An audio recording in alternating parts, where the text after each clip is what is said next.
Hey, what's up YouTube? Scott Skyline Tradition back with another video. Be a pre-national convention video. It's been a little while since I made my last one. We're going to do the July birthday shoutouts for the Packers Team Hall of Fame set.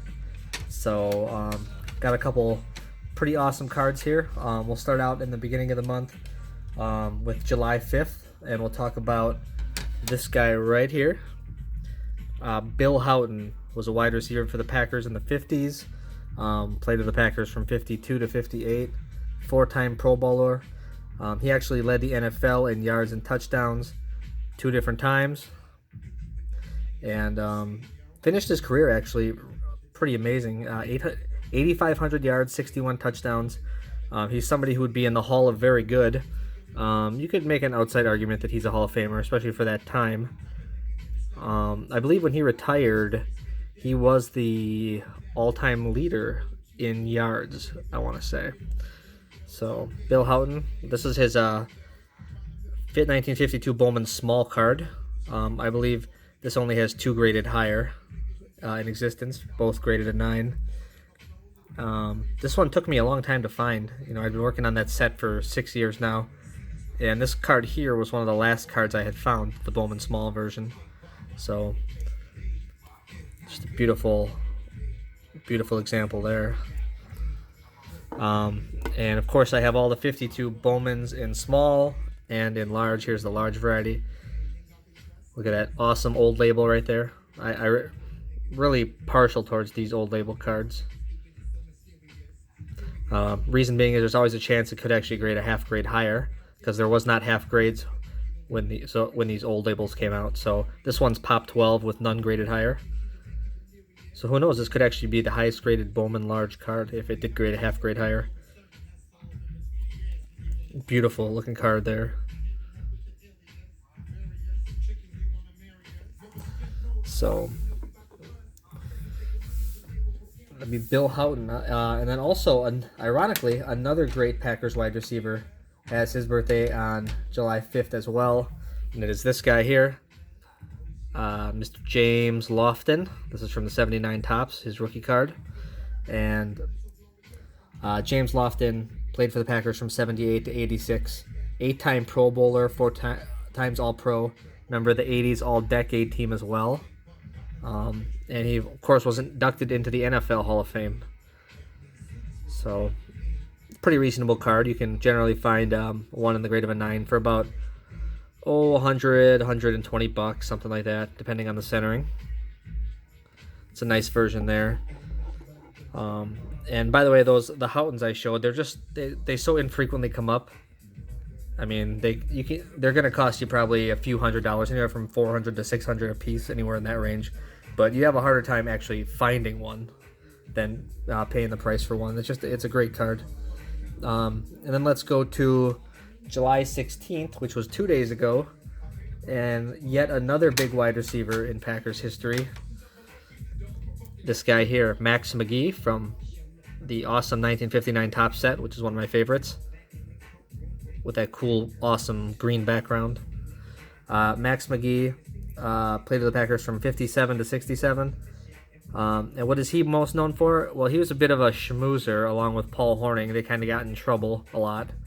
And the most famous story with him is that he went out and got drunk the night before the Super Bowl won, and basically was out past curfew and didn't think he'd be even allowed to play in the game. He was hungover, and the Packers' big receiver at the time, Boyd Dowler, got a separated shoulder in the game in Super Bowl I.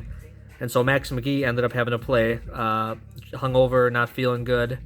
And what did he do? Well, he had 7 catches for 138 yards and 2 touchdowns in Super Bowl I.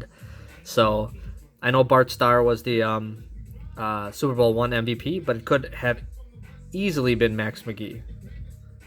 So just a really cool card. I really love the look of this 59 Topps set. Beautiful, beautiful card. I believe the Max McGee is a pop of 29 in PSA 9 with only 2 graded higher. And then let's actually go back a little bit to July 11th.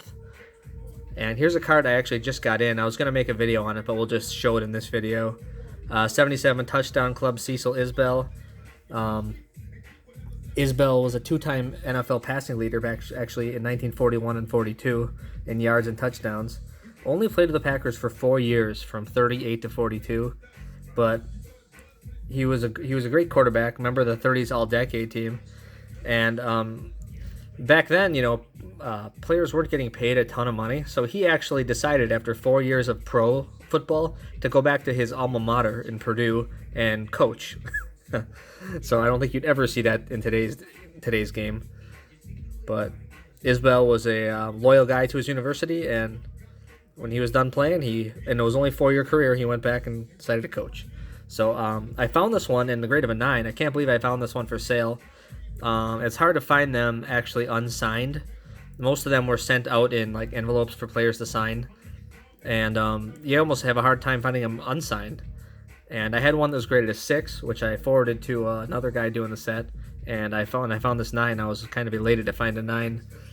You tend to find a lot of wax staining on these, and this one doesn't have any of that. Pretty well centered.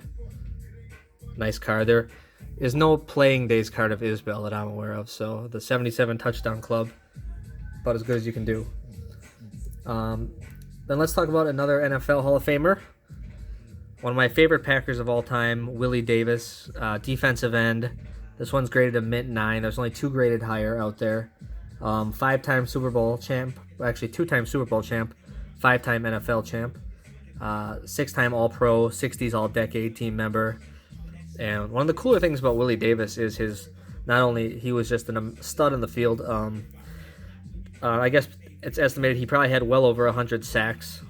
Sacks weren't kept as a stat for the early part of when Davis was playing, but he's a very smart man. He actually has got his master's degree from the University of Chicago, and he's been on the board of directors for several big companies, including Dow Chemical, Sara Lee. He's currently still on the board for MGM. So very smart individual, Willie Davis. And of course the blue backgrounds made these cards extremely tough to find in high grade. And let's do the last one for the month. Leroy Butler. Gotta love these 90 action pack cards. Kind of brings me back in time to when I was I would have been 7 years old in 1990. But I definitely remember opening up these action pack cards.